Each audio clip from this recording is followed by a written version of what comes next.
trust any one of these tests. If I did, for example, a Wright's test, a maneuver, I got obliteration on one or both sides. It was on the symptomatic side. I would then do an Adson test because the arm is in the dependent position. So I've taken away that 70% false positive rate. And if that gives me an obliteration only on the affected side too, then I start paying attention. And then of course the reverse Adson. So yeah, when you have, that's what, remember I said positive, negative, or equivocal?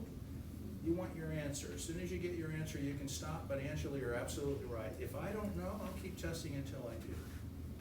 Excellent, excellent high-level question. You'll appreciate this more in semester 7 where I hammer that. The tendency is to over-test though. That's why I don't, I almost had to wrestle some of my interns at Parker because they wanted to go through their whole list thinking they would impress me. And I would say, guys, more is not better. You're patient, these are not without risk. Your patient's in tears. You don't need to do 10 cervical spine compression tests.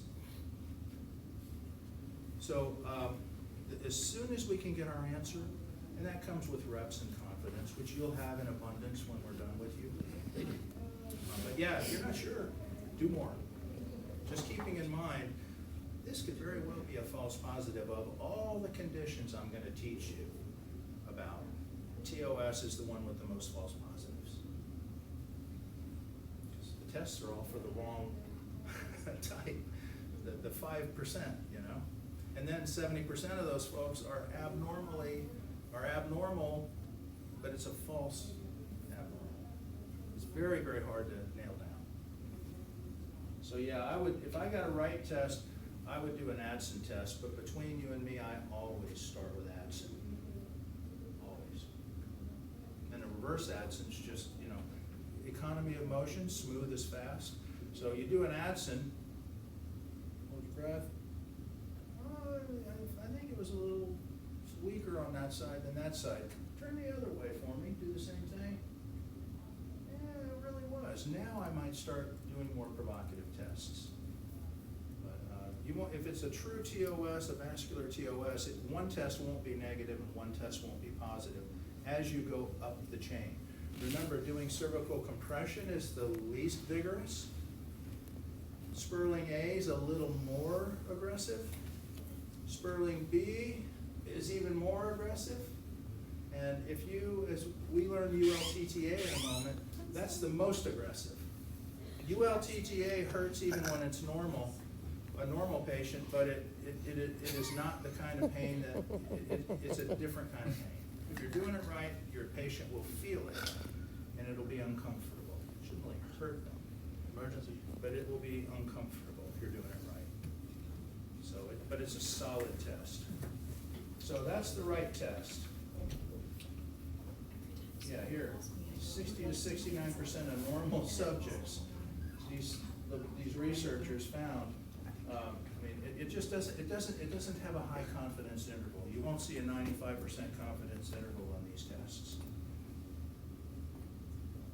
So they're not real specific. Lower specificity. All right, now this is probably the hardest, or I won't say hardest, this is the most complicated upper extremity test I'm going to teach you. This one takes some practice, but it is not hard. It just has steps. 6 or 7 steps depending on the patient. ULTT means upper limb tension test. You see there's an A. That implies there's a B. Well, there is a B and a C and a D. Sometimes it's called ULTT 1, 2, 3, 4. Sometimes it's called ULNT, upper limb nerve tension test. But the convention is ULTT, upper limb tension test. And A is the only one I'm going to teach you. The difference between A, B, C, and D is it's different positions with different nerve biases. And this is the only one I've ever seen on a test. It is the equivalent to the straight leg raise test in the lumbar spine. which is nothing more than a nerve tension test. You're just stretching the wire. Well, this will really stretch the wire. It is done sequentially. At any point in the sequence, if you reproduce the patient's familiar radicular symptomatology, full stop, you got your answer. No need to keep going, because each step is a little more aggressive. So once you've got your answer, it doesn't get more positive. So biggest mistake is, I had one like this at my station, and one of the questions was, did the candidate stop when the patient reported pain, or whatever the symptom was? And a lot of folks just kept on trucking. And that will make your patient with a true pathology just more and more uncomfortable unnecessarily. That's one of the beauties of clusters. Some of the clusters, like the Van der Werf Laslett 1 and Laslett 2 for sacroiliac, for Laslett 2, the first two tests, if they're positive, you stop. You got your answer. They're that good. So ULTTA, you can stand either at the head of the patient is going to be supine, you can stand at their head, or you can stand basically at their armpit. Let me plead with you, either way is an acceptable variant, but let me plead with you to stand below them. Can I have somebody that doesn't have radicular symptoms to demonstrate on? And I'll go easy. May I have a patient? Robert. Thank you, sir. Sure. Let me take this off. You can leave that on. So here's how it works.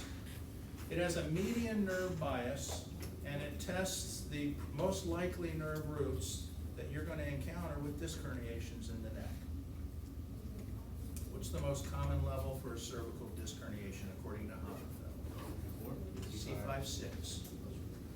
C5-6. So sorry. Go on in. Dr. Benavides, I'm sorry. Hey, come join us. How's it going? I apologize. Good. Oh, goodness Sorry. no. You're welcome anytime. Oh, did I Google this up? He left. I think he was in there with Dr. White. Yeah.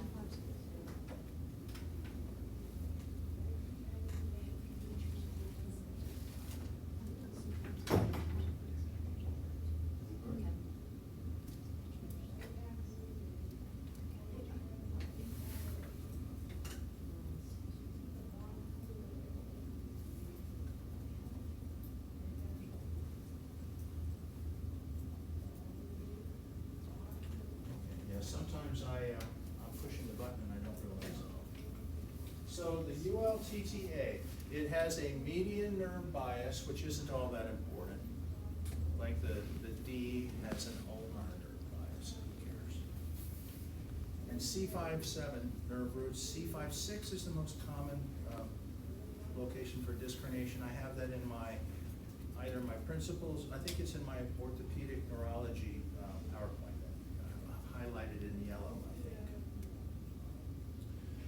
And it is very much like, it's the analog of the straight leg raiser. So here's how it works. And look at the sensitivity. That means if there's only about a 3% chance, according to Wayner's cluster for cervical radiculopathy, I think it is, WAINNER'(S). Only a 3% chance, if this test is negative, that you have a true cervical radiculopathy. So it's very sensitive. And as you know, sensitivity and specificity often have an inverse relationship. So don't stress out over specificity. But sensitivity is very, very good, up to 97%, and that is, oh yeah, it is Wayner's cluster, because Wayner did a couple of the studies, and they're fairly recent. So it's sequential. It says 6 positions, there's actually 7 depending on the patient. And it is, each step puts a little more tension on the brachial plexus. And so each step, the patient, you don't have to stop at each step, because again, this is one of those tests, we're gonna do it kinda too slow. But after you do it 3 or 4 times, it's gonna be a smooth 30-second test. but it might take 2 minutes to do it as we practice. That's okay. You know, it's kind of one of those half-speed drills that you do in football. You don't wanna hurt your partner, but it's important that you do it right. Most common, well, I'll show you the steps and I'll tell you the most common mistakes, okay? So, one of the things you're gonna do is you're gonna ask your patient if they mind if you interlock fingers, because you'll be able to move their arm a little better. Would you mind kinda like holding your hand here? Okay, so you're gonna hold their hand. You're standing at right below them. First step, their head's in neutral position. He's got left arm pain. I checked the right side, it's normal. So the first step is to depress the shoulder. Not this way, it's this way. Why? You know, I love to tell you the why. Because I'm starting out by putting some tension on those brachial plexus nerves. If I push this way, I'm just pushing back on the shoulder. Do this, I already have a little tension on the lower brachial plexus. And he's already been advised at any time, if this causes you any increased pain or discomfort, let me know and I'll stop immediately, okay? Got it. I won't do anything fast or jerky, okay? You sure you wanna take your chances? I used to say 50% of my patients live, you know, odds are okay. Depending on the patient. Can't do that to Granny, she'll scream and start running.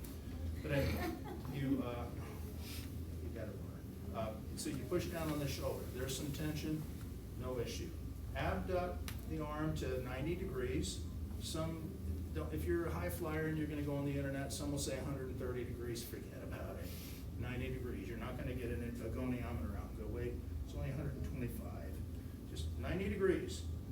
Then you're gonna supinate, extend the wrist, extend the forearm, and you can, if you're doing it right, you're still maintaining pressure here. If you're doing it right, I'm not pushing too hard, but you should be pushing down the whole time. One of the most common mistakes is while you're concentrating on this, you let go of this. Keep it pushed.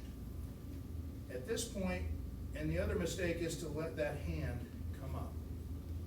So I'm really stretching that forearm, and if you're doing it right, Robert should be feeling it in his volar forearm, right here. And it's not comfortable. Also, he'll feel me kind of squishing his fingers. That's why we don't want to take too long to do it. And if that is still negative for symptomatology, you'll then have the patient tilt their head to the side. Please show them. Say, I want you to, don't do it yet, but, and I'm pretend like I'm still pushing down, because I know this is uncomfortable, and thank you for letting me do this. Don't sue me, okay? So, you say, I'm gonna have you tilt your head to your side like you're gonna touch your right ear to your right shoulder. I don't want you to turn it, I want you to tilt it. So can you do that for me? If you don't do that, you know, half your patients will go like this, and it doesn't create any more tension. That is maximum tension. And if that creates the symptoms, at that point, you ask them to tilt their head to the other shoulder. That should relieve the symptoms. It's confirmation. If they go to the right and it doesn't create symptoms, you don't have them go to the left because there's nothing to relieve. So very quickly, head neutral, depress, abduct to 90, supinate, extend the forearm, tilt the head to the right for me. And if every time they do this, you pay attention to their face. And if you see them do like this, you say, what's hurting? And if they don't hurt at this point, there's no reason to have them come back this way. If they do, you have them come back this way and they'll go, oh, that feels better. That's like a confirmation, like a reverse Braggart test, which makes things worse. Thank you. Pretty uncomfortable? Yeah, a little bit of a stretch there. It's almost as important, thank you again, seriously. Please don't take that long to do it to your partner, but it's almost as more important to have it done to you than it is to do it. Because Robert now knows how it should feel, and he knows, I'm not gonna do that test unless I have to, because it really is uncomfortable. So supine, let's do it on I don't care which arm you do it on, but just remember, Push down here. I think I have illustrations here of step by step.